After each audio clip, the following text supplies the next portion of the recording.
Abbayes et monastères, clochers et cathédrales, calvaires et sanctuaires, nos racines chrétiennes ont façonné notre civilisation européenne et notre culture française durant les siècles, en travaillant à exprimer la foi à travers les merveilles du génie humain sur le papier, dans les cœurs et par la pierre. Il y a 5 ans, c'est la plus majestueuse des vieilles dames, le cœur sacré de l'histoire de France, Notre-Dame de Paris, qui a échappé de peu aux flammes. Mais alors que nous la pensions sauvée, que sa reconstruction s'achève à quelques mois de sa réouverture, un autre malheur la menace désormais. Celui qui a déjà fait tant de mal à notre nation cherche à tout prix à laisser sur notre cathédrale la marque indélébile que l'histoire ne lui aurait jamais accordée. Emmanuel Macron veut s'approprier la cathédrale et remplacer les vitraux de Viollet-le-Duc par des carreaux contemporains. Et cela contre l'avis négatif à l'unanimité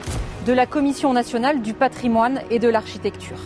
Et malgré la colère de tous les défenseurs du patrimoine. Alors que c'est pendant son mandat, et donc sous sa responsabilité, que la cathédrale a failli disparaître à tout jamais. Pensée comme une ode contant la rencontre de l'histoire sainte et de l'histoire de France, ces vitraux, fragiles poèmes de verre colorés, sertis dans une dentelle de métal, transforment chaque lueur du jour en rayons sacrés. Les remplacer serait une trahison vis-à-vis de nos héritiers. Alors que l'Union européenne s'est toujours refusée à reconnaître ses fondements chrétiens et que l'État français regarde nos églises partir en fumée et tomber en ruine sans réagir, nous savons que nous ne pouvons compter que sur nous-mêmes pour sauver Notre-Dame de ce nouveau péril. C'est pourquoi je demande solennellement au président de la République de renoncer au saccage des vitraux de Notre-Dame de Paris et je vous demande de rejoindre les centaines de milliers de signataires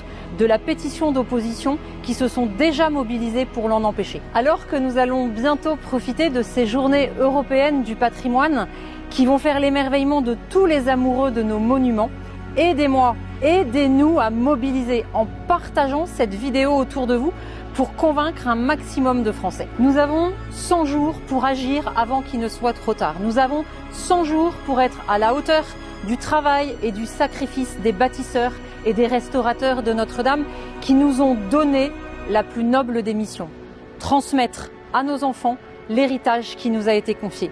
Alors je compte sur vous.